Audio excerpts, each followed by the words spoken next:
नमस्कार साथियों, उत्कर्ष क्लासेज के बीपीएससी प्लेटफॉर्म पर मैं पंकज एक बार फिर से आप सभी प्रतियोगी साथियों का हार्दिक स्वागत एवं अभिनंदन करता हूं। दोस्तों, आगामी बिहार की परीक्षाओं को ध्यान में रखते हुए हम प्रतिदिन एक महत्वपूर्ण टॉपिक पर चर्चा करते हैं। उसी कड़ी को आगे बढ़ाते हुए आज हमने एक और महत्वपूर्ण टॉपिक चुना है जिसका नाम है भारत में क्रांतिकारी आंदोलन।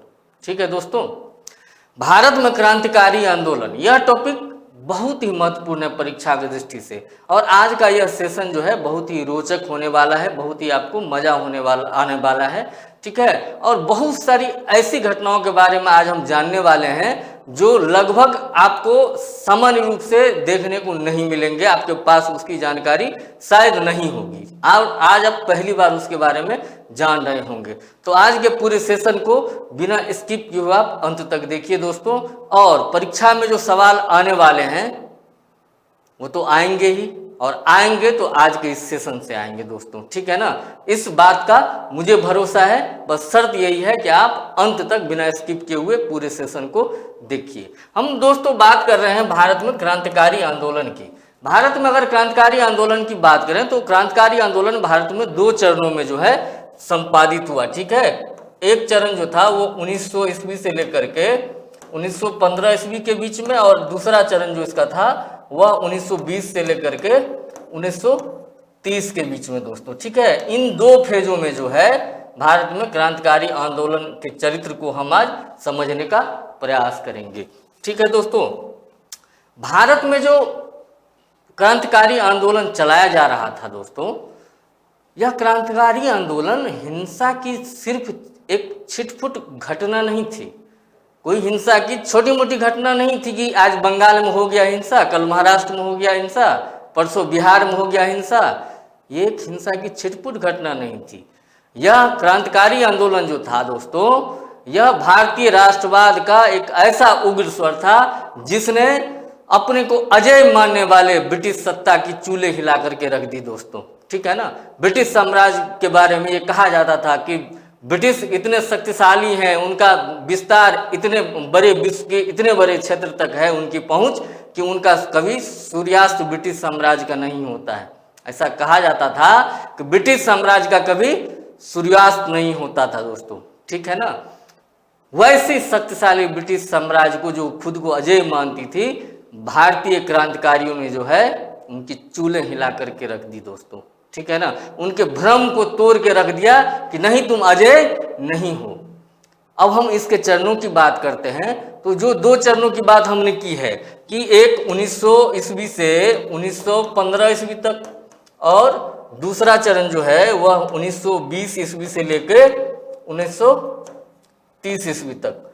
इन दोनों चरणों में दोस्तों वैचारिक अंतर भी दिखता है। जो क्रांतिकारी आंदोलन का जो विचार था, तो दोनों चरणों में जो है वो वैचारिक अंतर है। वो कैसे?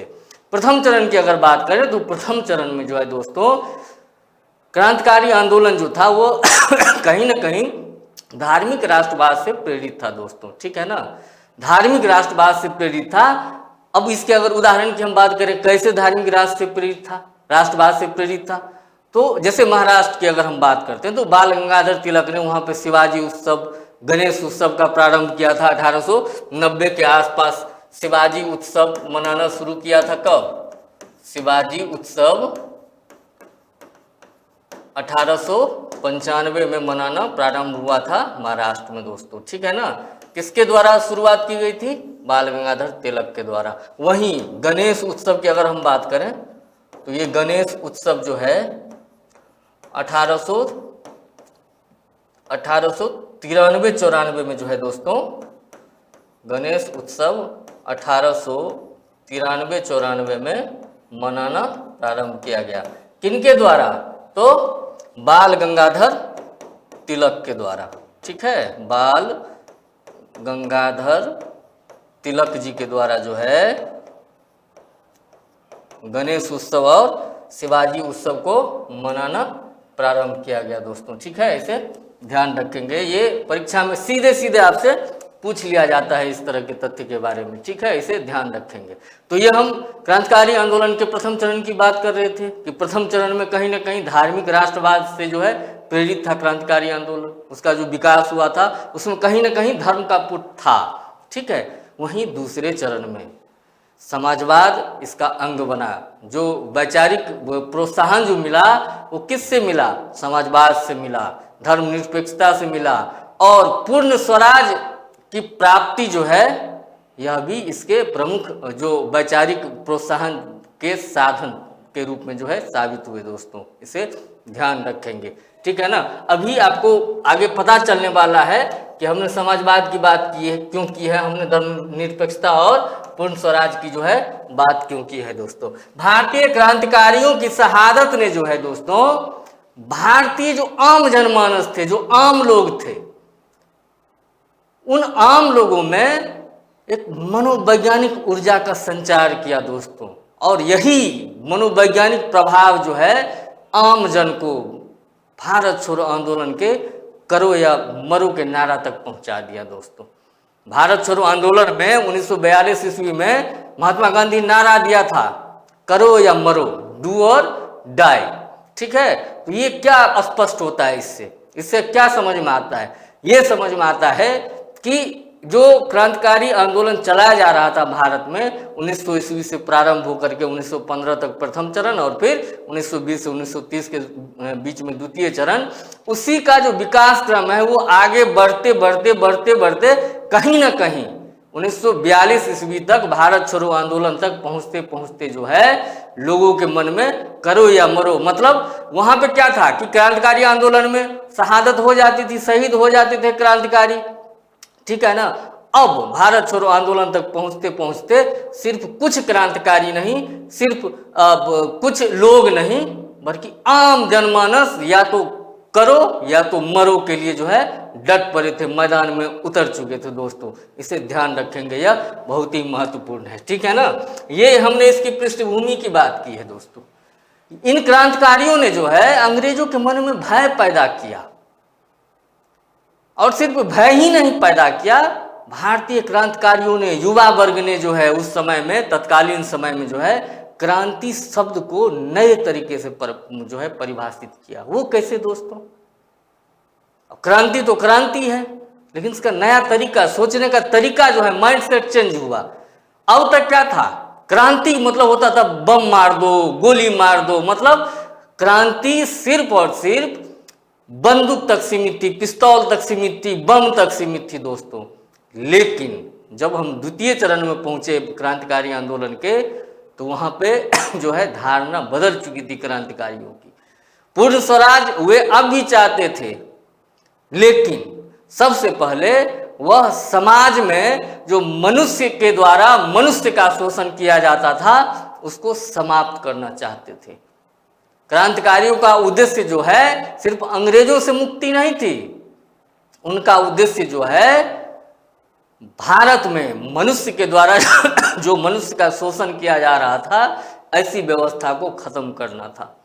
ठीक है, एक ऐसी व्यवस्था की स्थापना करनी थी जहां पे समाज न्यायपूर्ण हो, न्यायपूर्ण व्यवस्था हो, समाज से शोषण का जो है वो अंत हो जाए, समाज में शोषण ना हो किसी व्यक्ति का, और हर व्यक्ति को न्याय मिले। ऐसी व्यवस्था की स्थापना की कल्पना कर रहे थे क्रांतिकारी जो लोग थे, भारतीय क्रांतिकारी हुए, ठीक है ना। तो इसे ध्यान रखेंगे। यह जो है यह मौलिक अंतर है जो क्रांतिकारी आंदोलन के प्रथम चरण और द्वितीय चरण के बीच में अपने को देखने को मिलता है। दोस्तों भगत सिंह ने कहा था कि विचारों की धार अध्ययन के पत्थर पर रगड़ने से आती है। दोस्तों विचारों की धार अध्ययन के पत्थरों पे जो है रगड़ने से आती है, और क्रांति की तलवार विचारों के पत्थर पर रगड़ने से और तेज होती है। दोस्तों यह मैं नहीं कह रहा, ये भगत सिंह कह के जा चुके हैं। ये भगत सिंह की उक्ति है कि विचारों की धार अध्ययन के पत्थर पर रगड़ने से आती है, और क्रांति की तलवार विचारों के पत्थर पर रगड़ने से तेज होती है। कहने का मतलब क्या कि ये क्रांतिकारी लोग जो थे ये सिर्फ गोली बंदूक बम मारने में ही यकीन नहीं करते थे, ये वैचारिक रूप से भी उतने दृढ़ थे, उतने ही मजबूत थे। ये शोषण मुक्त समाज की कल्पना करते थे जहां कोई एक मनुष्य किसी दूसरे मनुष्य का शोषण ना कर रहा हो, ठीक है ना, चाहे वो ब्रिटिश शासक हो चाहे वो देश के भीतर के लोग हो, ठीक है ना। तो इस प्रकार जो है दोस्तों यही धारणा जो है भारत में क्रांतिकारी आंदोलन को जो है बहुत आगे तक जो है पहुंचाया और भारतीय राष्ट्रीय आंदोलन को कहीं ना कहीं जो है इससे बल मिला दोस्तों। क्यों? क्योंकि द्वितीय चरण तक पहुंचते पहुंचते जो है क्रांतिकारी आंदोलन ने जो है वो बौद्धिक और सशस्त्र संघर्ष की बात को स्वीकार कर ली थी और भारत की पूर्ण अखंडता और पूर्ण स्वतंत्रता के संकल्प को जो है उन्होंने स्वीकार कर लिया था दोस्तों। इसे ध्यान रखेंगे। भगत सिंह के ये जो उक्ति है इस हो सकता है कि परीक्षा में कभी आपसे पूछ लिया जाए, तो इसे ध्यान रखेंगे दोस्तों, ठीक है। अब हम आगे बढ़ते हैं। अब हम वैचारिक विकास की अगर बात करें तो हमने अभी प्रारंभ में ही बात की कि शिवाजी उत्सव और गणपति उत्सव जो मनाया जा रहा था उसकी हमने बात की थी, ठीक है ना। शिवाजी उत्सव और गणपति उत्सव के प्रतीकों के माध्यम से जो है लोगों को जोड़ा जा रहा था, एकजुट किया जा रहा था दोस्तों, ठीक है ना। जो द्वितीय चरण था क्रांतिकारी राष्ट्रवाद का, क्रांतिकारी आंदोलन का, तो इस समय तक धर्मनिरपेक्ष समाजवादी विचारधारा की जो है बात मजबूती से होने लगी थी, ठीक है ना। और मैं नास्तिक क्यों हूं, यह निबंध किसने लिखा था? भगत सिंह ने लिखा था दोस्तों। इसे ध्यान रखेंगे, परीक्षा में अक्सर यहां से सवाल पूछे जाते हैं। भगत सिंह ने लिखा था मैं नास्तिक क्यों हूं, ठीक है, इसे ध्यान रखेंगे। और अभी आगे हम और बहुत कुछ भगत सिंह के बारे में बात करने वाले हैं। अगर हम अंतर्राष्ट्रीय स्तर से प्रेरणा ग्रहण करने की बात करें भारतीय क्रांतिकारी आंदोलन की, तो 1917 ईस्वी में रूसी क्रांति हुई थी, ठीक है ना। आयरिश स्वतंत्रता संग्राम हुआ था, तो यहाँ से क्रांतिकारियों को जो है मार्क्सवाद के संबंध में जो है दोस्तों जानकारी मिली थी। तो कहीं ना कहीं यहाँ से प्रेरणा समाजवाद के लिए जो है दृढ़ हुई थी दोस्तों। अब हम भारत में क्षेत्रवार बात कर लेते हैं कि क्रांतिकारी आंदोलन का जो प्रसार हुआ था वो महाराष्ट्र और बंगाल में जो है मुख्य रूप से संचालित हुआ था दोस्तों, ठीक है। तो अगर हम महाराष्ट्र की बात करें तो वहाँ पे जो सबसे प्रमुख और सबसे महत्वपूर्ण नाम है वह है बीडी सावरकर का। इनका पूरा नाम विनायक दामोदर सावरकर है दोस्तों, ठीक है। ये बहुत इंपॉर्टेंट है परीक्षा की दृष्टि से दोस्तों, यहाँ से हमेशा ही सवाल आपको देखने को मिलेंगे। बीडी सावरकर, विनायक दामोदर सावरकर, ये दो भाई थे दोस्तों, एक विनायक दामोदर सावरकर और एक गणेश दामोदर सावरकर, ठीक है ना। ये दोनों सावरकर बंधु ने जो है महाराष्ट्र के अंदर क्रांतिकारी आंदोलन को बड़े तरीके से, अच्छे तरीके से संचालित किया था दोस्तों, ठीक है। और इसके लिए इन्होंने कई प्रयास भी किए। इन्होंने नासिक में मित्र मेला नामक एक गुप्त संस्था का स्थापना किया था। कब? 1899 में। 1899 में नासिक में, कहाँ पे? नासिक में मित्र मेला नामक एक गुप्त संगठन की जो है स्थापना की थी दोस्तों। और इसी मित्र मेला को जो है वर्ष 1904 में आते आते एक गुप्त क्रांतिकारी संगठन के रूप में जो है इसकी परिणति हो गई। तो इसका नाम क्या था? अभिनव भारत, ठीक है। और ये कब गठित हुआ था? 1904 में ये परिवर्तित हुआ था एक क्रांतिकारी संगठन के रूप में दोस्तों, ठीक है ना।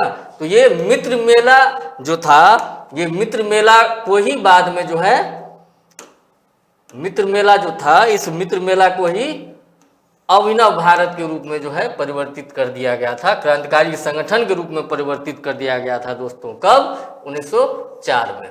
तो ध्यान क्या रखना है? ध्यान ये रखना है कि 1899 में मित्र मेला की स्थापना हुई, ठीक है। कहाँ पे हुई? नासिक में हुई। किसने किया? सावरकर बंधु ने किया। सावरकर बंधु कौन थे? बीडी सावरकर, विनायक दामोदर सावरकर और गणेश सावरकर, ठीक है। इस नाम को याद रखेंगे। और फिर जो है यही मित्र मेला 1904 ईस्वी तक आते आते जो है 1904 ईस्वी में इसे एक गुप्त क्रांतिकारी संगठन के रूप में जो है अभिनव भारत के नाम से जो है परिवर्तित कर दिया गया दोस्तों। इसे ध्यान रखिएगा। और इसका उद्देश्य क्या था? इसका उद्देश्य था सशस्त्र विद्रोह को अंजाम देना, ठीक है। क्या था उद्देश्य? सशस्त्र विद्रोह को अंजाम देना दोस्तों, इसे ध्यान रखेंगे। सावरकर बंधु जो थे इन्होंने बहुत महत्वपूर्ण भूमिका निभाई थी। बीडी सावरकर ने पांडुरंग महादेव बापट नाम के एक व्यक्ति को, जिन्हें सेनापति बापट के नाम से भी जाना जाता है, इन पांडुरंग महादेव बापट, जब कमीशन थोड़ा भी टॉपिक अंदर घुस करके सवाल पूछने का प्रयास करेगा तो कहीं ना कहीं वो इन तथ्यों तक भी पहुंचेगा। तो अपने को पहले से ही अपने तर्कस को जो है तीरों से सजा के रखना है, इसमें ब्रह्मास्त्र भी रखना है, इसमें अर्जुनास्त्र भी रखना है, ठीक है ना, ताकि जब जो जिसकी जरूरत पड़ी तो वो अपने तर्क से तीर निकालो और निशाना लगा दो दोस्तों, ठीक है ना, इसे ध्यान रखेंगे। तो बम तकनीक के बारे में जानकारी प्राप्त करने के लिए जो है सावरकर ने पांडुरंग महादेव बापट को भेजा कहाँ? पेरिस। कहाँ भेजा? पेरिस। अब आप जानते हैं कि पेरिस जो है ये क्या है? फ्रांस की राजधानी है, ठीक है। लेकिन इस पेरिस में, इस फ्रांस में जो है सावरकर के व्यक्ति जो प्रतिनिधि थे पांडुरंग महादेव बापट, ये मिल किससे रहे थे? ये मिल रहे थे एक रूसी व्यक्ति से। किससे मिल रहे थे? एक रूसी व्यक्ति से। रूस का एक व्यक्ति था जो क्या था? बम बनाने में निपुण था, ठीक है। तो उससे बम बनाने की कला सीखने के लिए पांडुरंग महादेव बापट को जो है भेजा गया था पेरिस। किसके द्वारा? बीडी सावरकर के द्वारा, ठीक है। और ये बापट जी जो थे ये पेरिस में उस रूसी व्यक्ति से जो है, क्रांतिकारी से जो है बम बनाने की कला सीखी और बम मैनुअल कि कैसे बनाया जाता है उसको बम मैनुअल तैयार करके जो है भारत भेजा था दोस्तों। इसे ध्यान रखेंगे, यह बहुत ही महत्वपूर्ण है परीक्षा की दृष्टि से। यहाँ से अक्सर सवाल पूछे जाते रहे हैं, आगे भी पूछे जाने की संभावना है। अब हम बात करते हैं अनुशीलन समिति की दोस्तों। अनुशीलन समिति की शाखाएं कई जगह स्थापित की गई थी। तो जो इसकी मुख्य शाखा थी कलकत्ता शाखा, मुख्य शाखा कौन सी थी? कलकत्ता शाखा। इसकी स्थापना कब हुई थी? 1902 में। और स्थापना किसके द्वारा हुई थी? प्रमथनाथ मित्र के द्वारा। किसके द्वारा हुई थी? प्रमथनाथ मित्र के द्वारा स्थापना हुई थी। और इसमें जो है जतीन्द्र नाथ बनर्जी और बारिन घोष जो है प्रमुख सदस्य थे। कौन थे? जतीन्द्र नाथ बनर्जी और बारिन घोष। इन्होंने जो है इसमें अपनी महत्वपूर्ण भूमिका निभाई थी। इसके साथ ही 1905 ईस्वी में दोस्तों ढाका अनुशीलन समिति की स्थापना हुई, ठीक है। कब? 1905 में ढाका अनुशीलन समिति की स्थापना हुई, ठीक है। और इसकी स्थापना किसके द्वारा हुई? पुलिन बिहारी दास के द्वारा हुई। किसके द्वारा? पुलिन बिहारी दास के द्वारा इसकी स्थापना हुई थी दोस्तों, इसे ध्यान रखेंगे। ढाका अनुशीलन समिति की स्थापना 1905 में किसके द्वारा हुई थी दोस्तों? पुलिन बिहारी दास के द्वारा हुई थी। और इस ढाका वाले अनुशीलन समिति की शाखा की विशेषता क्या थी? कि इसकी सबसे अधिक शाखाएं फैली हुई थी चारों तरफ, ठीक है ना। तो इसे ध्यान रखेंगे, यह महत्वपूर्ण है। अब बात कर लेते हैं मुजफ्फरपुर बम कांड की। यह घटना बहुत ही महत्वपूर्ण है दोस्तों। यह घटना खुदीराम बोस से जुड़ी हुई है दोस्तों। यह घटना प्रफुल्ल चाकी से जुड़ी है दोस्तों। खुदीराम बोस भारत के ऐसे क्रांतिकारी थे जिन्हें सबसे कम उम्र में जो है फांसी पे लटका दिया गया था दोस्तों, ठीक है ना। मुजफ्फरपुर में हुआ क्या था? मुजफ्फरपुर बिहार का एक जिला है, ठीक है। तो मुजफ्फरपुर में 30 अप्रैल 1908 को खुदीराम बोस और प्रफुल्ल चाकी ने ब्रिटिश न्यायाधीश किंग्सफोर्ड की बग्घी पे जो है दोस्तों बम फेंक दिया था। किसकी बग्घी पे? ब्रिटिश न्यायाधीश किंग्सफोर्ड की बग्घी पर बम फेंक दिया था। किसने? खुदीराम बोस और प्रफुल्ल चाकी ने। ये दो नाम बहुत ही महत्वपूर्ण है, इसे ध्यान रखेंगे। लेकिन क्या हुआ? दुर्भाग्यवश ये बम से गलत लोगों की मौत हो गई, मतलब दूसरे लोगों की मौत हो गई। कैनेडी परिवार की मौत हो गई। किंग्सफोर्ड तो बच गया लेकिन कैनेडी परिवार की मौत हो गई। अब क्या हुआ कि प्रफुल्ल चाकी और खुदीराम बोस को ढूंढा जाने लगा। तो प्रफुल्ल चाकी ने जो है अपनी गिरफ्तारी से बचने के लिए मोकामा रेलवे स्टेशन पे जो है आत्महत्या कर लिया, सुसाइड कर लिया। कहाँ पे? Mokama railway station. ये मोकामा जगह भारत में बहुत फेमस है, जानते होंगे। वहाँ के एक बाहुबली विधायक की वजह से बहुत फेमस है ये मोकामा। पूरा भारत जो है इस मोकामा को जानता है दोस्तों, ठीक है। इसी मोकामा रेलवे स्टेशन पे आत्महत्या कर ली प्रफुल्ल चाकी ने, ठीक है। लेकिन 11 अगस्त 1908 को खुदीराम बोस को जो है फांसी दे दी गई थी दोस्तों। ठीक है। 11 अगस्त 1908 को खुदीराम बोस को फांसी दे दी गई थी। इस खुदीराम बोस से संबंधित ये जो मुजफ्फरपुर बम कांड था दोस्तों, ये परीक्षा में पूछा जा सकता है। तो इसमें जो खुदीराम बोस की तरफ से जो बचाव पक्ष के वकील थे वो कौन थे? वो थे चित्तरंजन दास। कौन थे? चित्तरंजन दास। इसे याद रखेंगे दोस्तों, बहुत ही महत्वपूर्ण है ये, ठीक है। अब बात करते हैं हम नासिक षड्यंत्र के। नासिक षड्यंत्र जो है यह 1909 ईस्वी में हुआ था, ठीक है। और अभिनव भारत, जो अभी हमने अभिनव भारत की चर्चा की है, उसी अभिनव भारत के सदस्य थे अनंत लक्ष्मण कन्हेरे, ठीक है। इन्होंने क्या किया था? मजिस्ट्रेट जैक्सन की हत्या कर दी थी। किसकी हत्या कर दी थी? जैक्सन की हत्या कर दी थी। किसने कर दी थी? अनंत लक्ष्मण कन्हेरे ने, ठीक है। तो नासिक षड्यंत्र केस से ये संबंधित है, इसे ध्यान रखेंगे, यहाँ से परीक्षा में सवाल पूछे जा सकते हैं। अब बात करते हैं दिल्ली षड्यंत्र केस की। दिल्ली षड्यंत्र जो हुआ था 1912 ईस्वी में हुआ था। कब हुआ था? 1912 ईस्वी में हुआ था। इस घटना में क्या हुआ था कि रास बिहारी बोस और सचिंद्र सान्याल ने जो है वायसराय लॉर्ड हार्डिंग पे क्या कर दिया था? बम फेंक दिया था। कहाँ पे? दिल्ली में चांदनी चौक नाम का एक स्थान है, चांदनी चौक नाम का एक स्थान है दिल्ली में। तो यहीं पे जब लॉर्ड हार्डिंग गुजर रहे थे तो रास बिहारी बोस और सचिन सान्याल ने जो है इनके ऊपर बम फेंक दिया था। तो दिल्ली षड्यंत्र 1912 इसी से संबंधित है दोस्तों, इसे ध्यान रखेंगे। अब बात करते हैं जो विदेशों में जो आंदोलन हुआ था उसकी, ठीक है। विदेशों में जो क्रांतिकारी गतिविधियों को जहां से समर्थन मिला था, जो हुआ था, उसकी बात करते हैं। तो इसी कड़ी में एक महत्वपूर्ण नाम है श्यामजी कृष्ण वर्मा के द्वारा 1905 ईस्वी में स्थापित इंडिया हाउस की। यह लंदन में स्थापित किया गया था दोस्तों, किसके द्वारा? श्यामजी कृष्ण वर्मा के द्वारा, ठीक है। नाम क्या था? India house. कब स्थापना हुई थी? 1905 में हुई थी दोस्तों, इसे ध्यान रखेंगे। और इस इंडिया हाउस से जो है इंडियन सोशियोलॉजिस्ट नामक पत्रिका जो है प्रकाशित होती थी। मतलब क्या कि ये श्यामजी कृष्ण वर्मा जो थे ये इंडियन सोशियोलॉजिस्ट नामक पत्रिका का प्रकाशन करते थे, ध्यान रखेंगे, यह परीक्षा में पूछा जा सकता है। अब बात करते हैं मैडम भीकाजी कामा की।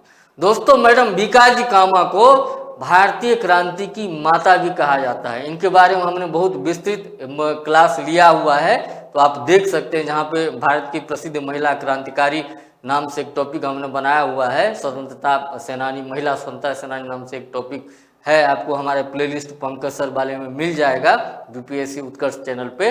तो वहाँ पे आप इनके बारे में बहुत ही डिटेल से जो है चीज़ों को जान सकते हैं। फिलहाल हम क्रांतिकारी आंदोलन की बात कर रहे हैं, तो इस दौरान जो है 1907 ईस्वी में जर्मनी के स्टटगार्ड में, जर्मनी के स्टटगार्ड में जो है दोस्तों मैडम भीकाजी कामा जो थी, इन्होंने तिरंगा फहराया था और इन्हें भारतीय क्रांति की माता के नाम से जो है जाना जाता है दोस्तों। अब बात करते हैं गदर पार्टी की। गदर पार्टी के संबंध में भी हमने एक अलग पूरी क्लास ली हुई है, ठीक है, लेकिन चूंकि चर्चा है तो और इस टॉपिक से संबंधित है तो उसे चर्चा तो करना पड़ेगा। तो गदर पार्टी की स्थापना सैन फ्रांसिस्को में जो है कब हुई थी? 1913 में हुई थी। लाला हरदयाल और सोहन सिंह भाखना के प्रयासों से हुई थी दोस्तों, इसे ध्यान रखेंगे, ठीक है। लाला हरदयाल और सोहन सिंह भाखना के द्वारा जो है संयुक्त राज्य अमेरिका के सैन फ्रांसिस्को में इसकी स्थापना हुई थी गदर पार्टी की दोस्तों, ठीक है। इसका मुख्यालय का नाम क्या था? युगांतर आश्रम। और यह युगांतर आश्रम क्यों नाम रखा गया था? यह बंगाल के युगांतर समूह के सम्मान में जो है गदर पार्टी के मुख्यालय का नाम युगांतर आश्रम रखा गया था दोस्तों, इसे ध्यान रखेंगे, ठीक है। बंगाल में युगांतर, अब आपसे ये भी पूछा जा सकता है कि युगांतर समूह का संबंध भारत में कहाँ से है, तो ध्यान रखेंगे बंगाल से है। और वीरता हमारा उद्देश्य है, विद्रोह हमारा काम है। वीरता हमारा उद्देश्य है और विद्रोह हमारा काम है, यह नारा किसका था? गदर पार्टी का था दोस्तों। परीक्षा में आपसे हो सकता है कि सीधे सीधे स्टेटमेंट देकर के पूछ लिया जाए, तो इसे ध्यान रखेंगे दोस्तों। गदर पार्टी के द्वारा एक पत्रिका का प्रकाशन किया जाता था, ठीक है ना, उसका नाम था गदर। चूंकि गदर पार्टी के द्वारा प्रकाशित किया जाता था तो उसका नाम क्या था? गदर। और गदर का पहला अंक जो है दोस्तों वह उर्दू भाषा में प्रकाशित हुआ था और इसका शीर्षक क्या होता था? अंग्रेजी राज का दुश्मन। ठीक है, अंग्रेजी राज का दुश्मन। इस गदर पार्टी के बारे में अगर और विस्तृत आपको जानकारी चाहिए तो गदर पार्टी के लिए जो है हमारे प्लेलिस्ट में एक सेपरेट इसका पूरा क्लास है, तो आप वहां जाकर के इसको देख सकते हैं। ठीक है दोस्तों, अब बात कर लेते हैं प्रथम अस्थायी सरकार की। दोस्तों 1915 ईस्वी में भारत की प्रथम अस्थायी सरकार की जो स्थापना हुई थी वो किसके द्वारा हुई थी? काबुल में हुई थी, अफगानिस्तान में, राजा महेंद्र प्रताप के द्वारा। किसके द्वारा? राजा महेंद्र प्रताप के द्वारा हुआ था दोस्तों। कहां पे हुआ था? काबुल में। काबुल कहां है दोस्तों? काबुल अफगानिस्तान में है। देखो परीक्षा में सवाल ऐसे ही पूछे जाते हैं, लेकिन अपन गलती क्या करते हैं कि अपन पढ़ रहे हैं लेकिन बीच की कुछ चीजें छोड़ देते हैं। जैसे आप वीडियो देखते देखते बीच में हो सकता है कि स्किप कर देते हो, तो ऐसे में क्या होता है, वो चीजें छूट जाती हैं जो परीक्षा में पूछ ली जाती हैं। अब गलती किसकी है? आपकी है, क्योंकि आपने शुरू से अंत तक नहीं देखा। तो इसलिए स्किप मत करिए, क्योंकि बीच में कई सारी ऐसी चीजें आपको अभी चर्चा के क्रम में कई सारी चीजें ऐसी आएंगी जो महत्वपूर्ण है परीक्षा की दृष्टि से, और वहां से सवाल अक्सर पूछे जाते हैं दोस्तों। ठीक है, तो राजा महेंद्र प्रताप जो थे ये भारत के प्रथम अस्थायी सरकार के क्या थे? राष्ट्रपति थे। और जो बरकतुल्लाह भोपाली थे, ये भोपाल से संबंधित थे, तो ये जो है इस प्रथम अस्थायी सरकार के क्या थे? प्रधानमंत्री थे दोस्तों। बरकतुल्लाह भोपाली ये भोपाल से संबंधित थे। ठीक है ना, इनके नाम पे भोपाल में एक विश्वविद्यालय भी है दोस्तों, कॉलेज भी है। ठीक है, तो इनका नाम ध्यान रखेंगे। और ये बरकतुल्लाह भोपाली जो थे दोस्तों, ये गदर पार्टी के समर्थक भी थे। गदर पार्टी की विचारधाराओं से भी ये जुड़े हुए व्यक्ति थे दोस्तों। ठीक है ना, और इस अस्थायी सरकार को जर्मनी और रूस ने जो है मान्यता भी दी थी। यह भी महत्वपूर्ण है। किन दो देशों ने मान्यता दी थी? एक जर्मनी ने और एक रूस ने। जर्मनी और रूस ने क्या किया था? भारत के प्रथम अस्थायी सरकार को जो है मान्यता दिया था। ठीक है, इसे ध्यान रखेंगे। अब बात करते हैं रेशमी रुमाल षड्यंत्र की। यह रेशमी रुमाल षड्यंत्र जो है, सिल्क लेटर षड्यंत्र जो है, यह अब ओबैदुल्ला सिंधी और महमूद हसन के द्वारा चलाया जाता था। कैसे चलाया जाता था दोस्तों? ये क्या करते थे? रेशमी कपड़ों पे क्या करते थे? गुप्त संदेश लिखते थे। रेशमी कपड़ों पे गुप्त संदेश लिख करके और संवाद पहुंचा देते थे। ठीक है, अब इससे क्या होता था? अब लोग तो देख रहे, क्या रही तो रेशमी रुमाल है, तो इसमें क्या होगा? उसको कौन खोल के देखेगा? अंग्रेज सिपाही थोड़े खोल के देखेगा। मतलब प्रथम दृष्टया उसकी नजर इन बातों पे जो है नहीं जाती थी। ठीक है ना, लेकिन क्या होता था? रुमाल के द्वारा, जैसे कबूतर जा जा जा प्रसंग बड़ा प्रचलित है, जानते होंगे आप। ठीक है ना, तो वैसे ही यह बात है कि सिल्क के रुमाल में संदेश लिख करके जो है भेज दिया जाता था आगे। ठीक है, तो यह भी कहीं ना कहीं भारतीय क्रांतिकारी आंदोलन में अपना योगदान दिया था दोस्तों। ठीक है, इसके संबंधित व्यक्ति कौन थे? ओबैदुल्ला सिंधी और महमूद हसन। ठीक है ना, और प्रणाली क्या थी इनके कार्यों की? तो ये रेशमी कपड़ों पे जो है, रुमाल पे जो है, रेशमी रुमाल पे संदेश लिख के भेज देते थे दोस्तों। और ये लोग जो थे, ये अखिल भारतीय इस्लामी विद्रोह करना चाहते थे। साथ ही दुनिया के कुछ और देशों में जो है, उसमें आपको इसको समर्थन जो है तुर्की, जर्मनी और अफगानिस्तान का सहयोग मिला था। किस किस का सहयोग मिला था? तुर्की, जर्मनी और अफगानिस्तान। ठीक है दोस्तों, लेकिन क्या हुआ कि कालांतर में इसके बारे में इसका भांडाफोड़ हो गया दोस्तों। ठीक है, इसलिए बात गड़बड़ हो गया। और ये घटना कब की है? 1913 से 1920 ईस्वी के बीच की है दोस्तों। 1913 से 1920 ईस्वी के बीच की ये घटना है। और दुर्भाग्यवश 1916 ईस्वी में जो ये अखिल इस्लामी विद्रोह करना चाह रहे थे, ये ओबैदुल्ला सिंधी और महमूद हसन, तो ये पकड़ में आ गए। और ये इनका सिल्क लेटर षड्यंत्र जो है, रेशमी रुमाल षड्यंत्र, यह पता चल गया सरकार को। तो फिर जो है गिरफ्तारियां हुई और रुक गया इनका जो यह संदेश रूमाल के माध्यम से ये जो संदेश भेजते थे वो कहीं ना कहीं बाधित हो गया दोस्तों। अब हम प्रवेश करते हैं क्रांतिकारी आंदोलन के द्वितीय चरण में दोस्तों, ठीक है। इस द्वितीय चरण में जो सबसे महत्वपूर्ण संगठन था उसमें हिंदुस्तान रिपब्लिकन एसोसिएशन की स्थापना अक्टूबर 1924 में जो है हुई थी, कानपुर में हुई थी। कहाँ हुई थी? अक्टूबर 1924 में कानपुर में हुई थी दोस्तों। और इसके संस्थापक कौन थे? सचिंद्र नाथ सान्याल, राम प्रसाद बिस्मिल, योगेश चंद्र चटर्जी और अशफाक उल्लाह खान। इसे ध्यान रखेंगे, आपसे परीक्षा में सवाल पूछ लिया जाएगा कि हिंदुस्तान रिपब्लिकन एसोसिएशन HRA जो था इसके संस्थापक कौन थे या संस्थापक कौन नहीं थे, ऐसे करके आपसे ऑप्शन डाल दिया जाएगा। तो इन नामों को याद रखेंगे, सचिंद्र सान्याल, राम प्रसाद बिस्मिल, योगेश चंद्र चटर्जी और अशफाक उल्लाह खान, ठीक है। और इनका उद्देश्य क्या था दोस्तों? इनका उद्देश्य था सशस्त्र क्रांति के माध्यम से ब्रिटिश सरकार को उखाड़ फेंकना दोस्तों, ठीक है ना, और federal Republic of United states of India, भारतीय संयुक्त राज्य के संघीय गणराज्य की स्थापना करना, ठीक है ना। Federal Republic of United states of India की स्थापना करना इनका उद्देश्य था। इसे ध्यान रखेंगे, आपसे सवाल पूछा जा सकता है। कब इसकी स्थापना हुई थी? अक्टूबर 1924 में। कहाँ पे? कानपुर में दोस्तों, ठीक है। अब बात करते हैं इनकी जो घोषणा पत्र थी, द रिवोल्यूशनरी जो है, ये घोषणा पत्र जो है दोस्तों HRA का था, ठीक है ना। और ये किसने लिखा था? सान्याल ने लिखा था। किसने लिखा था? सान्याल ने लिखा था दोस्तों। इसे ध्यान रखेंगे, ये बहुत महत्वपूर्ण है, यहाँ से हमेशा ही सवाल पूछे जाते हैं। अब हम बात करते हैं काकोरी कांड की दोस्तों। काकोरी कांड पे भी हमने एक पूरा डिटेल क्लास लिया हुआ है, तो वो आपको पंकज सर के प्लेलिस्ट में उत्कर्ष BPSC चैनल पे उपलब्ध है। आप बहुत ही विस्तृत जानकारी वहाँ से इसके बारे में प्राप्त कर सकते हैं। फिलहाल इस आज के टॉपिक की डिमांड है, इसलिए हम इसकी भी संक्षिप्त चर्चा करते हैं। ये काकोरी कांड जो है दोस्तों, ये 1925 ईस्वी में हुआ था और इन क्रांतिकारियों को जो हथियार गोला बारूद खरीदने के लिए पैसों की जरूरत थी, तो इन्होंने काकोरी नामक रेलवे स्टेशन पे, जो उत्तर प्रदेश के लखनऊ के पास स्थित है, वहाँ पे 8 डाउन ट्रेन को लूट लिया था। उस ट्रेन में जो है अंग्रेजी खजाना था।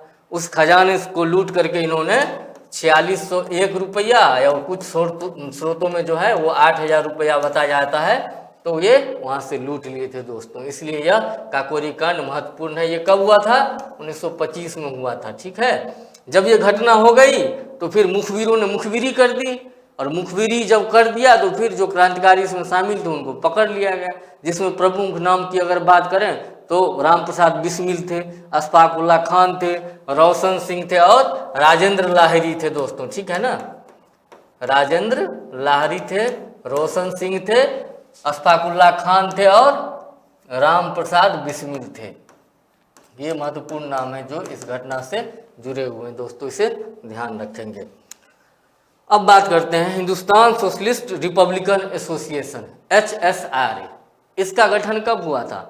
सितंबर 1928 में भगत सिंह और चंद्रशेखर आजाद ने दिल्ली के फिरोज शाह कोटला मैदान में एक गुप्त बैठक आयोजित किया था, और वहीं पे HRA का नाम जो है बदल के Hindustan socialist Republican association HSRA कर दिया था दोस्तों, ठीक है। इसे ध्यान रखेंगे, ये बहुत ही महत्वपूर्ण है, यहाँ से पूछा जाता है सवाल। भगत सिंह और चंद्रशेखर आजाद जो हैं ये इसमें मुख्य भूमिका में थे, और दिल्ली में स्थित है फिरोज शाह कोटला मैदान। अभी भी फिरोज शाह कोटला मैदान दिल्ली में स्थित है, तो वहीं पे HSRA की स्थापना हुई थी दोस्तों, ठीक है ना। और इस बैठक में जो है दोस्तों संगठन की विचारधारा में सोशलिस्ट को, समाजवादी विचारधारा जो है उसको जो है इस संगठन से जोड़ा गया था, ठीक है ना। यहाँ पे इसी HSRA का जब गठन हुआ था, नाम परिवर्तित HSRA जब किया गया था, तो उसी समय इस चीज को जो है अमली जामा पहनाया गया था दोस्तों, ठीक है। और यह मार्क्सवादी और समाजवादी सिद्धांत जो था यह कहीं ना कहीं भगत सिंह के विचारों से प्रेरित था दोस्तों, ठीक है। उसके बाद हम बात कर लेते हैं चंद्रशेखर आजाद के बारे में। एक महत्वपूर्ण तथ्य आपको जानना चाहिए कि चंद्रशेखर आजाद को जो उनके सहयोगी थे वो क्विक सिल्वर भी पुकारते थे। क्या पुकारते थे? Quick silver. किसको? चंद्रशेखर आजाद को। चंद्रशेखर आजाद। हम अगर भारत में क्रांतिकारियों की अगर बात करें तो भारत का बच्चा बच्चा चंद्रशेखर आजाद और भगत सिंह, ये दो ऐसे प्रमुख नाम हैं जिनको भारत का बच्चा बच्चा जानता है, ठीक है ना। तो भगत सिंह की हमने बात की है, अभी चंद्रशेखर आजाद की हम बात कर रहे हैं। चंद्रशेखर आजाद को जो है उनके क्रांतिकारी साथियों के द्वारा जो है अक्सर क्विक सिल्वर नाम से जो है पुकारा जाता था। क्यों? वे अपनी चपलता, बेचैनी और नए विचारों के लिए जो है हमेशा एक्साइटेड रहते थे दोस्तों, ठीक है ना। इसलिए उनके क्रांतिकारी साथी उन्हें क्विक सिल्वर भी पुकारते थे, ठीक है। HSRA का जो निर्णय होता था वो लोकतांत्रिक बहुमत के आधार पर होता था। ऐसा नहीं कि आजाद जी ने जो कह दिया वही माना जाएगा, चाहे भगत सिंह ने जो कह दिया वही माना जाएगा, ऐसा नहीं है दोस्तों, ठीक है ना। लोकतांत्रिक बहुमत के आधार पर जो है निर्णय लिया जाता था और HSRA के द्वारा, और उसके बाद जिस चीज के लिए बहुमत इकट्ठा होता था उसके हिसाब से उस नीति का जो है ये पालन करते थे, ठीक है। और HSRA के अगर हम मुख्य उद्देश्य की बात करें तो सशस्त्र क्रांति के माध्यम से भारत को ब्रिटिश शासन से मुक्त कराना और एक समाजवादी गणराज्य की स्थापना करना जहां एक न्यायपूर्ण समाज का अस्तित्व हो, ठीक है दोस्तों। इसे ध्यान रखेंगे, ये बहुत महत्वपूर्ण है, ठीक है। अब चंद्रशेखर आजाद की हम बात कर रहे थे तो एक चीज और जानना चाहिए कि चंद्रशेखर आजाद एक बार इलाहाबाद के अल्फ्रेड पार्क में बैठे हुए थे। चूंकि चंद्रशेखर आजाद ने ये कसम खाई हुई थी कि वो अंग्रेजों के हाथ नहीं लगेंगे, अंग्रेज उनको गिरफ्तार नहीं कर सकता, उन्होंने चैलेंज किया हुआ था। तो अपने इसी प्रण के कारण जो है उन्होंने खुद को ही गोली मारी थी। क्या हुआ कि किसी मुखबिर ने जो है सूचना दे दी चंद्रशेखर आजाद के बारे में कि वो पार्क में बैठे हुए हैं। तो इलाहाबाद, जिसे वर्तमान में प्रयागराज के नाम से जानते हैं, उस इलाहाबाद में दोस्तों अल्फ्रेड पार्क है, अल्फ्रेड पार्क। यह अल्फ्रेड पार्क कहाँ पे है? तत्कालीन इलाहाबाद में और वर्तमान प्रयागराज में, ठीक है। और इस पार्क का नाम जो है अब चंद्रशेखर आजाद के नाम पे कर दिया गया है, ठीक है। अब चंद्रशेखर आजाद पार्क के नाम से अल्फ्रेड पार्क को जाना जाता है दोस्तों, ठीक है ना। तो इसी अल्फ्रेड पार्क में जो है 1931 ईस्वी में 27 फरवरी 1931 ईस्वी को, कब? 27 फरवरी 1931 ईस्वी को दोस्तों, जब मुठभेड़ हो रहा था पुलिस सिपाही, अंग्रेजी सिपाही के साथ, अंग्रेजी पुलिस के साथ, तो जब इनके पास गोली कम होने लगी, पहले तो इन्होंने वीरतापूर्वक लड़ाई लड़ी, अंग्रेजों के छक्के छुड़ाए, लेकिन जब इनके पास अंतिम गोली बची, एकमात्र गोली बची, तो क्या होता? अगर वो भी गोली खर्च कर देते अंग्रेजों की तरफ बंदूक छोड़ के, तो इनको गिरफ्तार कर लिया जाता। जबकि ये प्रण किए हुए थे कि ये किसी भी हाल में अंग्रेजों को गिरफ्तारी नहीं देंगे, ठीक है ना। तो ऐसी अवस्था में जो है इन्होंने अपनी आखिरी गोली जो है खुद के सीने में दाग ली दोस्तों, और वहीं पे ये शहीद हो गए। तो यह महत्वपूर्ण बात है, इसे ध्यान रखेंगे। अल्फ्रेड पार्क कहाँ पे है? प्रयागराज, इलाहाबाद में है। यहाँ से परीक्षाओं में सवाल पूछा जाता है। अब एक महत्वपूर्ण षड्यंत्र की बात करते हैं, वो है लाहौर षड्यंत्र, ठीक है। यह लाहौर षड्यंत्र जो है दोस्तों बहुत महत्वपूर्ण है परीक्षा की दृष्टि से, इसे जानना बहुत ही आवश्यक है लाहौर षड्यंत्र के बारे में दोस्तों। ये लाहौर षड्यंत्र जो था वो क्यों हुआ था? जब साइमन कमीशन का विरोध कर रहे थे लाला लाजपत राय, तो विरोध प्रदर्शन के दौरान जो है अंग्रेजी पुलिस जो थी उन्होंने बहुत लाठियां बरसाई थी लाला लाजपत राय के ऊपर दोस्तों, ठीक है ना, बहुत लाठियां बरसाई थी, ठीक है। और उसी लाठी के चोट से जो है लाला लाजपत राय की मृत्यु हो गई थी, ठीक है। तो इसलिए जो है ये जो क्रांतिकारी थे चंद्रशेखर आजाद, भगत सिंह, इन लोगों ने लाला लाजपत राय के हत्यारी की, जिसने लाठी चलाने का आदेश दिया था, उसको गोली मारने का प्रण लिया हुआ था। हालांकि गोली मारना था किसी और को, गोली लग गया किसी और को। गोली मारना था किसको? एस्कॉट को, लेकिन गोली लग गया सैंडर्स को, ठीक है ना। तो इसलिए लाहौर षड्यंत्र केस इसी से संबंधित है, इसे ध्यान रखेंगे। अब बात करते हैं एक महत्वपूर्ण नाम जतिन दास की। दोस्तों जतिन दास एक ऐसा नाम है कि अगर महात्मा गांधी अगर एक दिन भूख हड़ताल पे बैठ जाते थे, अनशन करते थे, तो भारत से लेकर के इंग्लैंड तक हिलने लगता था, इंग्लैंड की भी धरती हिलने लगती थी। लेकिन ये जतिन दास यह जेल में जो क्रांतिकारी जो कैद थे उन युवा कैदियों के हित के लिए जो है, उनके अधिकारों के लिए जो बात करता था, और उसी को मनवाने के लिए जो है, युवाओं के अधिकारों को मनवाने के लिए, कैदियों के अधिकारों को मनवाने के लिए इन्होंने आमरण अनशन किया था दोस्तों। किसी को कोई फर्क नहीं पड़ा। और 63 दिनों तक जो है आमरण अनशन करने के बाद जो है, 63 दिनों तक आमरण अनशन करने के बाद इनकी 24 वर्ष की आयु में है दोस्तों, जो मात्र 24 वर्ष की आयु में 13 सितंबर 1929 ईस्वी को लाहौर जेल में जो है इनकी मृत्यु हो गई दोस्तों। ठीक है ना, मात्र 24 वर्ष की आयु में। और ये इतने प्रसिद्ध हो गए थे कि जब इनको कलकत्ता के, चूंकि ये थे बंगाल से संबंध रखते थे, तो इनको बंगाल ले जाया जा रहा था, तो ट्रेन की व्यवस्था के लिए सुभाष चंद्र बोस ने जो है, उस समय सुभाष चंद्र बोस को जो है दोस्तों युवा दधीची के रूप में भी जाना जाता है। ठीक है ना, सुभाष चंद्र बोस को युवा दधीची, दधीची नाम क्यों प्रसिद्ध है? दधीची एक ऋषि थे, इन्होंने अपनी अस्थियां तक दान कर दी थी दोस्तों, इसलिए यह नाम बहुत फेमस है। और नेताजी सुभाष चंद्र बोस के साथ यह नाम जुड़ा हुआ है दोस्तों। तो सुभाष चंद्र बोस ने लगभग 3000 के करीब रुपए चंदा करके इकट्ठा किए। उसके बाद ट्रेन की व्यवस्था की और जतिन दास की आमरण अनशन करते हुए मृत्यु के बाद जो है उनको बंगाल लेकर के जाया जा रहा था। जब वो ट्रेन, ये व्यक्ति इतना महत्वपूर्ण था कि जहाँ जहाँ ट्रेन रुकती थी वहाँ वहाँ लोगों का हुजूम खड़ा हो जाता था दोस्तों।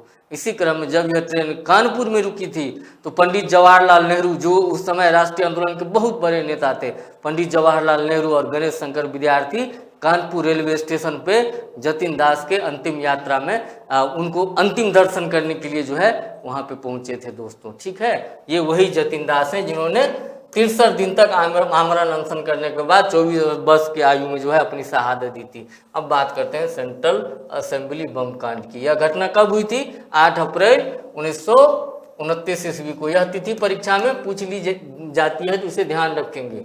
भगत सिंह और बटुकेश्वर दत्त ने जो है दोस्तों दिल्ली की सेंट्रल असेंबली में दमनकारी बिलों के विरोध में, पब्लिक सेफ्टी बिल और ट्रेड डिस्प्यूट बिल पे चर्चा हो रही थी दिल्ली के सेंट्रल असेंबली में।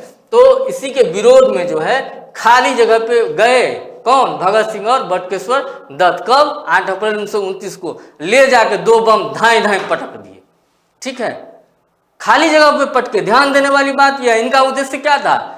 बहरे अंग्रेजों को सुनाना। वो अंग्रेज जिन तक सामान्य आवाज नहीं पहुंच पाती है, जिन तक क्रांतिकारी आंदोलन के लोग, भारत के जो राष्ट्रीय नेता थे आंदोलन में शामिल, वो अपनी आवाज पहुंचाना चाहते थे, और ये अंग्रेज चूंकि बहरे थे, कान से सुनाई नहीं देता था, इसलिए वो क्या करते थे? लोगों की बात सुनते नहीं थे, मांगे मानते नहीं थे। तो इसीलिए उन बहरे कानों को सुनाने के लिए असेंबली में जाकर के 8 अप्रैल 1929 को जो है भगत सिंह और बटुकेश्वर दत्त ने जाकर के खाली जगह पे 2 बम फेंक दिया था दोस्तों। तो ये सेंट्रल असेंबली बम कांड इसी से संबंधित है। और जो बिल था उस समय जिसके विरोध में ऐसा हुआ, पब्लिक सेफ्टी बिल और ट्रेड डिस्प्यूट बिल के विरोध में जो है यह घटना को अंजाम दिया गया था। ठीक है, इस घटना का उद्देश्य किसी व्यक्ति को मारना नहीं था दोस्तों।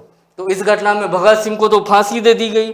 ठीक है ना, 23 मार्च 1931 ईस्वी को लाहौर में, 23 मार्च 1931 ईस्वी को लाहौर जेल में भगत सिंह को जो है फांसी दे दी गई। लाहौर जेल में भगत सिंह को फांसी दे दी गई दोस्तों। ठीक है ना, इसे ध्यान रखेंगे, भगत सिंह को फांसी दे दी गई थी। लेकिन जो इनके दूसरे सहयोगी थे, इनके जो दूसरे सहयोगी थे भगत सिंह के, बटुकेश्वर दत्त, इनको क्या किया गया? काला पानी की सजा दी गई दोस्तों। काला पानी की सजा समझते हैं? सुने तो जरूर होंगे। काला पानी का नाम तो आपने जरूर सुना होगा। ये काला पानी जो है दोस्तों, इसे सेलुलर जेल बोला जाता है। सेलुलर जेल कहाँ पे है? पोर्ट ब्लेयर में, अंडमान और निकोबार द्वीप समूह में। इसे काला पानी क्यों बोला जाता था? अगर किसी क्रांतिकारी को या किसी कैदी को जिसको बहुत ही कठोर सजा देनी होती थी, तो उसको क्या किया जाता था? काला पानी की सजा दिया जाता था दोस्तों। ठीक है, इसे ध्यान रखेंगे। तो यह जेल जो है, यह काला पानी की सजा देने वाला सेलुलर जेल, ये कहाँ पे है? पोर्ट ब्लेयर, अंडमान निकोबार द्वीप समूह में है दोस्तों। ठीक है ना, और यह जेल 3 मंजिला जेल है। ठीक है, 3 मंजिला जेल है, और इसमें कुल 698 सेल हैं, मतलब 698 कोठरियां यहाँ पे पृथक पृथक बनाया गया है दोस्तों, ठीक है ना। और यह जेल कब बन के तैयार हुआ था? 1906 ईस्वी में सेलुलर जेल जो है दोस्तों बन के तैयार हुआ था। इसमें जो है 7 विंग्स में यह जेल जो है दोस्तों वो विभाजित है, अलग अलग विंग्स में, ठीक है ना। और यहाँ पे जब किसी कैदी को बहुत ही कठोर सजा देनी होती थी तो यहाँ ले जा करके पटक दिया जाता था इसी जेल में, ठीक है। तो यही है काला पानी की सजा, ठीक है। अब बात कर लेते हैं हम द फिलोसफी ऑफ द बम की दोस्तों। यह फिलोसफी ऑफ द बम जो है दोस्तों यह कब लिखा गया था? 1930 में। ये वर्ष के बारे में भी कई बार पूछ लिया जाता है। और किसके द्वारा लिखा गया था? भगवती चरण बोहरा। अब चूंकि क्रांतिकारी थे दोस्तों, अब क्रांतिकारी थे तो बम की तो बात करेंगे ना, पिस्तौल की तो बात करेंगे, तो इसमें फिलोसफी था बम का कि बम का क्या उद्देश्य है, ठीक है ना। उसकी सारी बम के से संबंधित सारी प्रक्रियाओं के बारे में चर्चा थी। क्यों? अब इस साहित्य को अगर युवा वर्ग पढ़ते, इसका प्रसार होता तो क्या होता? लोग बम बनाना समझते, लोग उनके विचार से अवगत होते, ठीक है ना। उनके विचार से अवगत होने के बाद जो है क्या होता? क्रांतिकारी लोग जो थे वो आगे बढ़ते, ठीक है ना। जो उनकी जिम्मेदारियां थी उसको वो अंजाम तक पहुंचाते। लेकिन महात्मा गांधी के लेख the cult of the bomb, इसको भी ध्यान रखेंगे। महात्मा गांधी ने एक लेख लिखा था the cult of the bomb. कब लिखा था? जनवरी 1930 के अंक में लिखा था, ठीक है ना। तो इसमें जो है इसकी आलोचना की थी। किसकी आलोचना की थी? लॉर्ड इरविन के ऊपर जो है ट्रेन में जो है बम मार दिया गया था दोस्तों, ठीक है ना। क्या किया गया था? बम मार दिया गया था। तो इसी की आलोचना महात्मा गांधी ने की थी अपने यंग इंडिया में, ठीक है ना। अपने यंग इंडिया नामक पत्रिका में जो है उन्होंने द कल्ट ऑफ द बम लिख करके क्रांतिकारी गतिविधियों की, जो लॉर्ड इरविन के ऊपर ट्रेन पर जो बम हमला हुआ था, ठीक है, इरविन की ट्रेन पे बम हमला जो हुआ था, तो उसी की आलोचना महात्मा गांधी ने इस द कल्ट ऑफ द बम में की थी। तो इसी के प्रति उत्तर में जो है भगवती चरण बोहरा ने द फिलोसफी ऑफ द बम लिखा था, इसे याद रखेंगे। अब बात कर लेते हैं बंगाल की। बंगाल में एक महत्वपूर्ण घटना हुआ था, चटगांव शस्त्रागार छापा, ठीक है ना। चटगांव शस्त्रागार कांड जो हुआ था ये कब हुआ था? 18 अप्रैल 1930 को हुआ था दोस्तों, इसे ध्यान रखेंगे। और इसके नेतृत्वकर्ता कौन थे? इसके नेतृत्वकर्ता थे सूर्य सेन, ठीक है ना। इस सूर्य सेन को जो है मास्टरदा के नाम से भी जाना जाता था। यह घटना कब हुई थी? 18 अप्रैल 1930 को। तो यहाँ सूर्य सेन, जिन्हें हम मास्टरदा के नाम से भी जानते थे, के नेतृत्व में क्रांतिकारियों ने क्या किया? जो अंग्रेजों के जो शस्त्रागार थे, जहाँ पे अंग्रेजों के बम, गोला बारूद, हथियार रखे हुए थे, उस पे इन्होंने हमला कर दिया लूट के उद्देश्य से कि वहां से हथियार लूट लेंगे। अब पेशे से ये शिक्षक थे, लेकिन जो गतिविधि जिनमें इनकी संलिप्तता थी वो क्या थी? क्रांतिकारी गतिविधियों में ये संलिप्त थे दोस्तों, ठीक है ना। ये चटगांव वर्तमान में कहाँ है? बांग्लादेश का भाग है। वर्तमान बांग्लादेश में चटगांव है, इसे ध्यान रखेंगे, आपसे परीक्षा में सवाल पूछा जा सकता है, ठीक है। और इन्होंने जो है भारत में अस्थायी क्रांतिकारी सरकार की भी स्थापना की थी। किसकी स्थापना की थी? अस्थायी क्रांतिकारी सरकार की स्थापना की थी दोस्तों, ठीक है ना। और भारतीय रिपब्लिकन आर्मी नाम का संगठन जो है वो इन्हीं के नेतृत्व में चलाया जा रहा था दोस्तों, ठीक है ना। इसे ध्यान रखेंगे, यहाँ से परीक्षा में अक्सर ही सवाल जाते हैं, इसे ध्यान रखेंगे, ठीक है ना। और इन्होंने इस समय जो अस्थायी क्रांतिकारी सरकार की घोषणा की थी, तो इसी समय इन्होंने भारत का राष्ट्रीय ध्वज भी जो है फहराया था। 12 जनवरी 1934 ईस्वी को मास्टरदा अर्थात सूर्य सेन को है जो दोस्तों फांसी दे दी गई थी, इसे ध्यान रखेंगे। अब कुछ महत्वपूर्ण महिला भागीदारी की हम बात कर लेते हैं। क्रांतिकारी आंदोलन के दौरान कुछ महिलाओं की भागीदारी भी महत्वपूर्ण थी, जिनमें प्रमुख नाम है प्रीतिलता वाडेकर की, ठीक है ना। ये प्रीतिलता वाडेकर जो थी, ये पहाड़तली के यूरोपीय क्लब में जो है इन्होंने हमला कर दिया था। लेकिन जब पुलिसिया धरपकड़ शुरू हुआ तो इन्होंने गिरफ्तारी देने से बेहतर क्या समझा? पोटेशियम साइनाइड खा करके जो है आत्म बलिदान इन्होंने कर लिया। ठीक है, एक और महत्वपूर्ण, आपसे परीक्षा में इनके बारे में पूछा जा सकता है कि ये जहर खा के, पोटेशियम साइनाइड खा करके जो है आत्महत्या किसने किया, आत्म बलिदान किसने दिया, तो प्रीतिलता वाडेकर ने दोस्तों। ठीक है, उसके बाद हम बात कर लेते हैं कल्पना दत्त की। कल्पना दत्त जो है यह सूर्य सेन की प्रमुख सहयोगी थी, और कल्पना दत्त को, चूंकि सूर्य सेन को तो फांसी ही दे दी गई थी, तो उनके इस सहयोगी को, कल्पना दत्त को जो है उम्र कैद की सजा दी गई थी दोस्तों। ठीक है, अब बात करते हैं एक अन्य महत्वपूर्ण नाम, सुनीति चौधरी और शांति घोष की। ये दोनों महिलाएं जो थी दोस्तों, ये 1931 ईस्वी में जिलाधिकारी चार्ल्स स्टीवंस की हत्या कर दी थी। किसकी हत्या कर दी थी? चार्ल्स स्टीवंस की हत्या कर दी थी। ठीक है ना, कब? 1931 में। इसे ध्यान रखेंगे। कौन? सुनीति चौधरी और शांति घोष। इसके बाद एक अन्य महत्वपूर्ण नाम है बीना दास का। ये बीना दास जो है, यह अपने यूनिवर्सिटी के दीक्षांत समारोह में जो है, जो गवर्नर थे स्टैनली जैक्सन, उनके ऊपर गोली चलाई थी। गवर्नर थे स्टैनली जैक्सन, उनके ऊपर इस बीना दास ने जो है 1932 ईस्वी की यह घटना है, दीक्षांत समारोह में गोली चलाई थी दोस्तों। ठीक है ना। अब दोस्तों, इस टॉपिक से संबंधित जितने भी महत्वपूर्ण घटनाएं थी, जितने भी षड्यंत्र थे, जितने भी प्रमुख व्यक्तित्व भारत के अंदर थे, उन सब की हमने चर्चा कर ली है। अब एक बार जो है एक क्विक रिवीजन कर लेते हैं दोस्तों। अगर हम संगठन की बात करें तो मित्र मेला अभिनव भारत की स्थापना 1899 1904 में किसके द्वारा? बी.डी. सावरकर के द्वारा, और यह महाराष्ट्र का एक प्रमुख क्रांतिकारी संस्था थी दोस्तों। इसे ध्यान रखेंगे। ठीक है, ये ईयर के बारे में परीक्षा में अक्सर सवाल पूछा जाता है। सेनापति बापट ये वही व्यक्ति थे जिसे सावरकर ने पेरिस भेजा था। मिलना किससे था? रूसी क्रांतिकारी से। रूसी क्रांतिकारी से मिलने के लिए पेरिस भेजा गया था इन सेनापति बापट को।